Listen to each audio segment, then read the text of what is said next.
यानी पहली तो हमारी भारतीय भाषा परिवार की भाषा बोली जाती है, जो कि हमारी कौन सी है, हिंदी है। दूसरी हमारी द्रविड़ परिवार की भाषाएं बोली जाती हैं, जैसे कि हमारी कौन सी, तमिल, तेलुगु, कन्नड़, है ना, ये हमारी सारी दक्षिण भारत में बोली जाती हैं, वो द्रविड़ परिवार की भाषाएं हैं।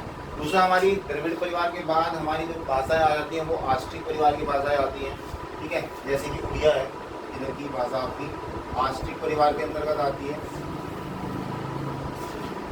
ठीक है।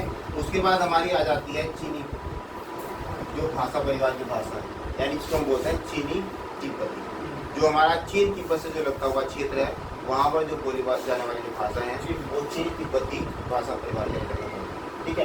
तो अगर हम बात करें भारत की, तो भारत में 4 भाषा परिवार की जो भाषाएं हैं बोली जाती हैं, ठीक है। अगर हम इनका प्रतिशत भी देखते हैं, जैसे कि हम, क्योंकि यहाँ पर 2 चीज़ें मेन हो जाती है कि कभी कभी पूछ लेता है कि भारतीय भाषा परिवार को बोलने वालों की संख्या कितनी है, द्रविड़ परिवार को बोलने वालों की संख्या, और वो दे देता है कितने में, प्रतिशत में दे देता है, ठीक है ना। तो यहाँ पर क्या होता है कि जो भारतीय भाषा परिवार है, इसको भारत में लगभग 73% जो लोग हैं वो केवल और केवल हिंदी बोलते हैं। जो हिंदी बोलते कैसे हैं, देखो 73% लोग क्यों, वो कैसे बोलते हैं हिंदी, क्योंकि भारत के जो 10 राज्य हैं, और कौन से, उत्तर भारत के 10 राज्य, ठीक है। इन उत्तर भारत के 10 राज्यों में केवल और केवल जो बोली जाती है वो हिंदी बोली जाती है, ठीक है ना। 10 राज्य कौन से हैं, जैसे सबसे पहले आप दिल्ली ले लो, केंद्र शासित प्रदेश, ठीक है। दूसरा आप राजस्थान ले लो, पश्चिम हिंदी के अंतर्गत आता है, राजस्थानी बोलिए पश्चिम हिंदी के अंतर्गत आता है। दूसरा आप हरियाणा ले लो, ठीक है। उसके बाद आप उत्तराखंड ले लो, उसके बाद आप यूपी ले लो,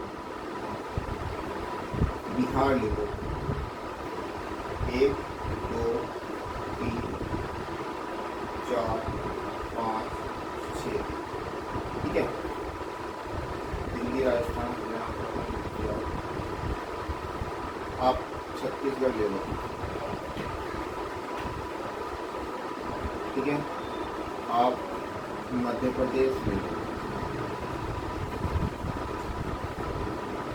आप झारखंड ले लो, ठीक है, और ये जो 10 राज्य हैं, इन 10 राज्यों में केवल और केवल हिंदी या हिंदी की जो उपभाषाएं हैं, जो हिंदी या हिंदी की जो उपभाषाएं हैं वो बोली जाती है। और इनका अगर टोटल मिलाकर देखते हैं परसेंटेज, वो टोटल भारत में भाषा बोली जाने वाली भाषाओं का प्रतिशत देखते हैं, तो इनका जो प्रतिशत आता है निकल के वो 73% आता है, ठीक है। उसके बाद दूसरे नंबर पर हमारी द्रविड़ भाषा परिवार का हिस्सा, जो द्रविड़ भाषा परिवार की भाषा है वो आ जाती है, उनका जो परसेंटेज है वो है 25%, ठीक है ना। क्योंकि जो हमारा, जैसे कि हमारा कर्नाटक हो गया, केरल हो गया, तमिलनाडु हो गया, ठीक है ना, जितने दक्षिण भारत के हिस्से हैं वहाँ पर जो द्रविड़ परिवार है उनकी भाषाएं बोलते हैं, जैसे कि आपकी तमिल, तेलुगु, कन्नड़, ये तीनों भाषाएं जो कोंकणी, ठीक है, तीनों भाषाएं, और 4 भाषाएं आपकी द्रविड़ परिवार के अंदर। उसके बाद हमारा आस्ट्रिक परिवार भाषा परिवार आ जाता है, क्योंकि हम क्या करते हैं कि आस्ट्रिक में, जैसे कि आपका हमारा जो पूर्वी भारत है, ठीक है, जो पूर्वी भारत है वहाँ पर जो भाषा बोली जाती है वो आस्ट्रिक भाषा परिवार की बोली जाती है, और यहाँ का जो प्रतिशत रहता है 1.3% रहता है।